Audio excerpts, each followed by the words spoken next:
Allohni rozi qilaman degan odam bir paytda o'zida ota-onani rozi qilish kerak.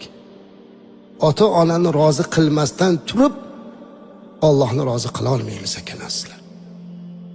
Abu Hurayra radhiyallohu anhu qanaqa mashhur sahoba bilasizlar, eng ko'p hadis rivoyat qilgan.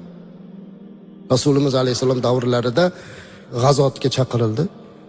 Abu Hurayra radhiyallohu anhu men ketaman deydilar, onalari aytdilarki, bormagin dedilar. Men yolg'izman-ku deydilar, o'g'li ketaman deb turib oldi. Shunda onasi qo'li bilan ko'ksiga urib, men seni shu yerda sut berib boqqanman deb juda xafa bo'lib ketdilar. Keyin o'g'liga bildirmasdan Rasululloh sollallohu alayhi vasallamga kelib voqeani aytib berdilar.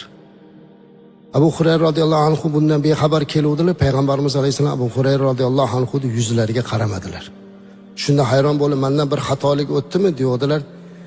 Senmi onasini qo'lini ko'ksiga urgizishga majbur qilgan dedilar. Qaytib ketishlikka buyurdi. Aytdiki, agar sen Alloh yo'lida bir ish qilmoqchi bo'lsang, ana o'sha Alloh yo'lida onangga xizmatingni qil dedilar. Ota-onaga xizmat qilishlik fi sabililloh bo'ladi azizlar. Juda katta savob bo'ladi. Eng katta savoblardan bittasi mana shu. Shuning uchun qachon Alloh o'ziga ibodatga buyursa, ota-onaga xizmat qilishlikni, ularni rozi qilishlikni amri birga keladi.